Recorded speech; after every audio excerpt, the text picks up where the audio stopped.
नमस्कार मित्रांनो, आज आपण MPSC कंबाईन या एक्झाममध्ये विचारण्यात आलेले पॉलिटी या विषयाचे काही महत्त्वाचे प्रश्न पाहणार आहोत. चला तर मग सुरुवात करूया. प्रश्न क्रमांक 1, भारताच्या घटना समितीचे पहिले अधिवेशन केव्हा झाले?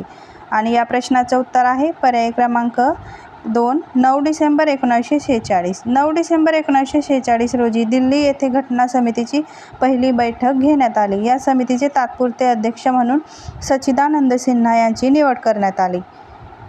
प्रश्न क्रमांक 2, भारतीय राज्यघटना टिंबटिंब रोजी स्वीकारण्यात आली.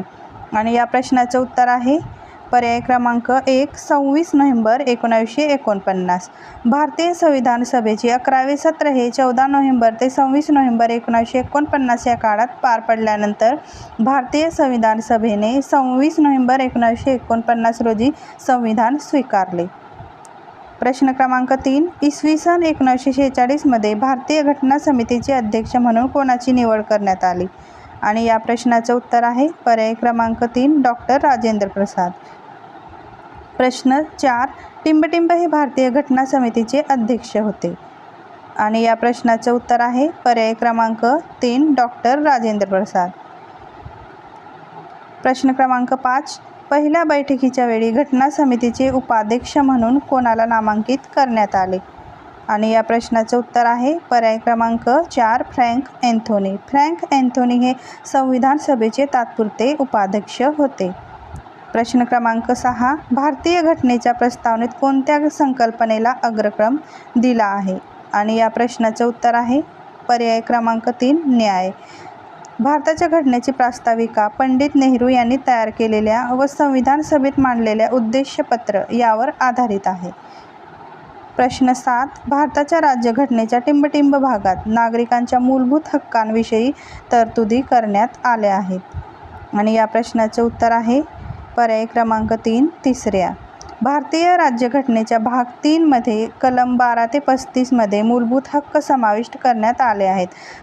घटनाकर्त्यांनी हे मूलभूत हक्क USA घटनेवरून घेतले आहेत. प्रश्न क्रमांक 8, कोणत्या घटना दुरुस्ती 6 ते 14 वयोगटातील बालकांसाठी मोफत व सक्तीचे प्राथमिक शिक्षण हा मूलभूत हक्क मानला आहे?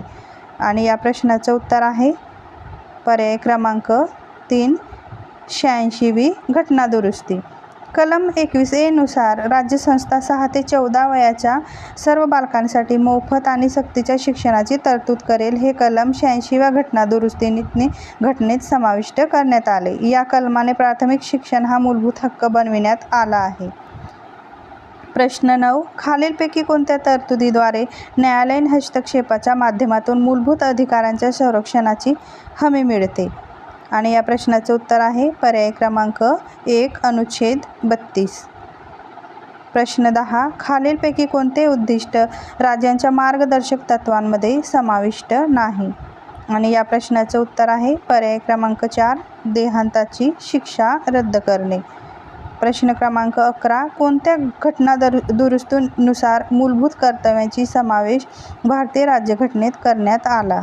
आणि या प्रश्नाचं उत्तर आहे पर्याय क्रमांक 3, 42वी घटना दुरुस्ती. मूळ भारतीय राज्यघटनेत मूलभूत कर्तव्य नमूद केली नव्हती. सरदार स्वर्णसिंग समितीच्या शिफारशीवरून 1976 42व्या घटना दुरुस्तीद्वारे राज्यघटनेत कलम 51A अंतर्गत 10 कर्तव्यांचा समावेश करण्यात आला. 2002 साली 86व्या घटना दुरुस्तीद्वारे या मूलभूत कर्तव्यांमध्ये 11व्या कर्तव्याची भर घालण्यात आली. प्रश्न क्रमांक 12, सामान्यपणे संघराज्य पद्धतीत कोणत्या पद्धतीने विधिमंडळ असते? आणि या प्रश्नाचं उत्तर आहे पर्याय क्रमांक 1, द्विगृही. प्रश्न 13, देशातील कायद्याची निर्मिती करणारी सर्वोच्च संस्था म्हणजे टिंबटिंब होय? आणि या प्रश्नाचं उत्तर आहे पर्याय क्रमांक 3, संसद. संसद हे भारतीय शासन व्यवस्थेचे कायदेकारी अंग आहे. भारतीय संसदेचे 3 घटक राष्ट्रपती, राज्यसभा आणि लोकसभा कलम 79 नुसार. प्रश्न 14, पंतप्रधानाच्या निर्देशांवरून जर एखादा केंद्रीय मंत्री राजीनामा देत नसेल तर? आणि या प्रश्नाचं उत्तर आहे पर्याय क्रमांक 1, राष्ट्रपती त्यास पदावरून काढू शकतात. केंद्रीय मंत्र्यांबाबत राष्ट्रपतींचे अधिकार. पंतप्रधानाच्या सल्ल्यानुसार राष्ट्रपती मंत्र्यांची नेमणूक करतात. मंत्री राष्ट्रपतींची मर्जी असेपर्यंत पदावर राहू शकतात आणि जेव्हा एखादा मंत्री पंतप्रधानाच्या निर्देशानंतरही राजीनामा देत नसेल तेव्हा राष्ट्रपती अशा मंत्र्यास पदावरून काढू शकतात. प्रश्न क्रमांक 15. वित्त विधेयक लोकसभेत मांडण्यासाठी कोणाची शिफारस आवश्यक असते? आणि या प्रश्नाचे उत्तर आहे पर्याय क्रमांक 3 राष्ट्रपती. वित्त विधेयक लोकसभेत मांडण्यासाठी राष्ट्रपतीची शिफारशीची आवश्यकता असते. प्रश्न 16. राष्ट्रपतीकडून लोकसभेत टिंबटिंब अँग्लो इंडियन सदस्य नेमले जातात. आणि या प्रश्नाचं उत्तर आहे पर्याय क्रमांक 2 म्हणजेच 2. राष्ट्रपती लोकसभेवर अँग्लो इंडियन समाजातील प्रतिनिधी निवडून आला नसेल तर त्यांच्या 2 सदस्यांना लोकसभेवर नामनिर्देशित करू शकतात. प्रश्न 17. जास्तीत जास्त किती दिवस अर्थविधेयक हे विधेयक राज्यसभा स्वतःकडे ठेवू शकते? आणि या प्रश्नाचे उत्तर आहे पर्याय क्रमांक 4 14.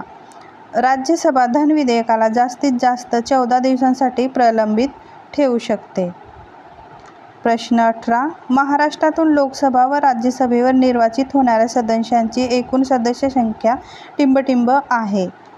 आणि या प्रश्नाचे उत्तर आहे पर्याय क्रमांक 4 67. महाराष्ट्राचे संसदेमधील लोकसभा सदस्यही 48 आहे आणि राज्यसभा सदस्यही 19 आहेत. म्हणजेच टोटल एकूण 67 निर्वाचित होणाऱ्या सदस्यांची संख्या आहे. प्रश्न 19. भारतीय न्यायपालिकेचे वैशिष्ट्य कोणते? आणि या प्रश्नाचे उत्तर आहे पर्याय क्रमांक 1 एकेरी व एकात्म न्यायपालिका. प्रश्न क्रमांक 20. भारतात सर्वोच्च न्यायालयात मुख्य न्यायमूर्तीसह किती न्यायमूर्ती आहेत? आणि या प्रश्नाचं उत्तर आहे पर्याय क्रमांक 2 26. भारताचे सर्वोच्च न्यायालय 26 जानेवारी 1950 रोजी अस्तित्वात आले. प्रश्न क्रमांक 21. उच्च न्यायालयाचे न्यायाधीश टिंबटिंबकडून नियुक्त केले जातात. आणि या प्रश्नाचं उत्तर आहे पर्याय क्रमांक 4 राष्ट्रपती. राष्ट्रपती उच्च न्यायालयाच्या न्यायाधीशांची नियुक्ती करू शकतात. प्रश्न 22. पुढीलपैकी कोणत्या शहरात मुंबई उच्च न्यायालयाचे खंडपीठ नाही? आणि या प्रश्नाचं उत्तर आहे पर्याय क्रमांक 4 नवी मुंबई. प्रश्न 23. भारतातील कोणत्या घटक राज्याच्या स्वतःची स्वतंत्र राज्यघटना आहे? आणि या प्रश्नाचं उत्तर आहे पर्याय क्रमांक 1 जम्मू काश्मीर. 5 ऑगस्ट 2019 रोजी एक ऐतिहासिक निर्णय झाला. जम्मू आणि काश्मीरला विशेष दर्जा देणारे कलम 370 मधील काही भाग रद्दबातल करण्यात आला व त्यानंतर जम्मू आणि काश्मीर व लडाख हे 2 स्वतंत्र केंद्रशासित प्रदेश करण्यात आले. प्रश्न 24. टिंबटिंब हे भारताचे 25वे राज्य बनले. आणि या प्रश्नाचे उत्तर आहे पर्याय क्रमांक 1 गोवा. गोवा या राज्याची स्थापना 1987ला झाली. प्रश्न क्रमांक 25. उत्तरांचल, छत्तीसगड, झारखंड या राज्याची निर्मिती टिंबटिंब या पंचवार्षिक योजनेत झाली. आणि या प्रश्नाचे उत्तर आहे पर्याय क्रमांक 1 9व्या.